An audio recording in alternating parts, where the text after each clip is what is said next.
Iran-Israel War explained. Middle east में world war जैसा महासंघर्ष शुरू हो गया है। मिसाइल्स आसमान में, ऑयल टैंकर्स समुद्र में जल रहे हैं और दुनिया की सबसे पावरफुल आर्मीज एक दूसरे के सामने खड़ी हैं। और इस सब के बीच एक छोटा सा समुद्री रास्ता, स्ट्रेट ऑफ हॉर्मुज, जहां से गुजरता है दुनिया का 20% ऑयल। अगर ये बंद हो गया तो सिर्फ मिडिल ईस्ट नहीं, पूरी दुनिया की इकोनॉमी हिल सकती है। और अब एग्जैक्टली वही हो रहा है। एक तरफ ईरान, दूसरी तरफ इजराइल, और पीछे से एंट्री ले रहा है United states. Missiles, drones, cyber attacks, naval battles, और सवाल सिर्फ एक है, क्या ये वॉर थर्ड वर्ल्ड वॉर बन सकता है? आज की इस वीडियो में हम समझेंगे ईरान इजराइल दुश्मनी की हिस्ट्री, मिडिल ईस्ट का complex power game, straight of Hormuz का global importance,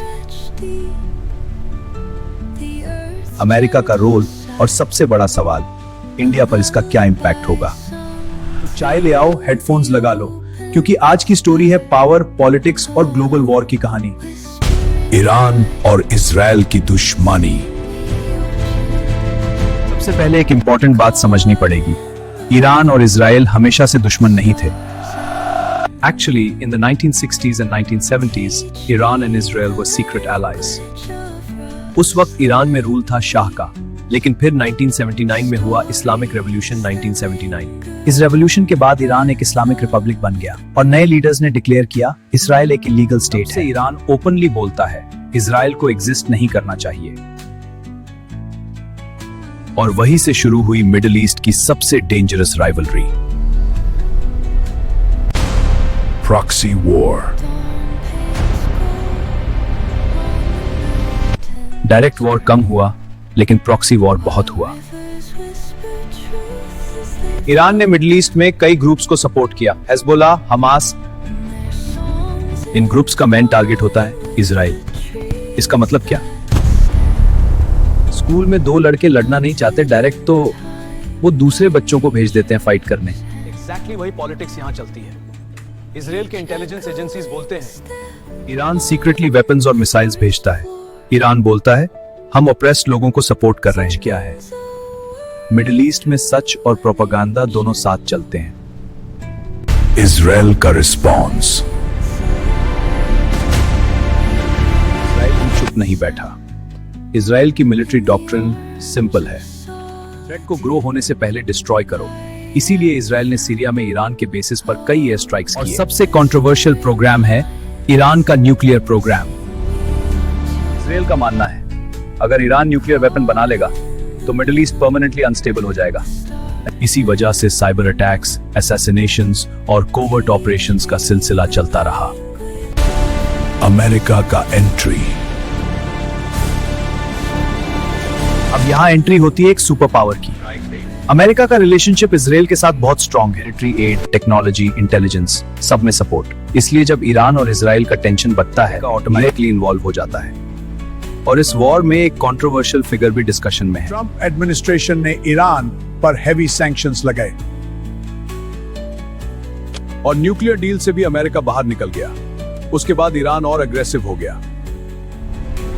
straight of Hormuz crisis. अब आते हैं सबसे क्रिटिकल पॉइंट पर, स्ट्रेट ऑफ हॉर्मुज। ये सिर्फ एक समुद्री रास्ता नहीं है, ये ग्लोबल इकोनॉमी की लाइफलाइन है। डेली 20 मिलियन बैरल्स ऑयल इसी रूट से दुनिया तक पहुंचता है। अगर ईरान इसको ब्लॉक कर देता है तो ऑयल प्राइसेस रॉकेट की तरह ऊपर जाएंगे। और अगर ऑयल महंगा तो पेट्रोल महंगा, ट्रांसपोर्ट महंगा, फूड महंगा, मतलब ग्लोबल इन्फ्लेशन एक्सप्लोजन। इसलिए अमेरिका के वॉरशिप्स हमेशा यहाँ पेट्रोल करते हैं। Current war escalation. Recent events ने टेंशन को एक्सट्रीम लेवल पर पहुंचा दिया।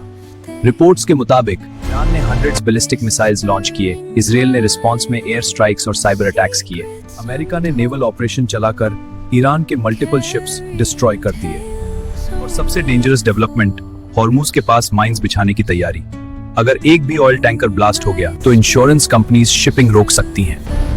और फिर global oil supply crash. Military strength comparison.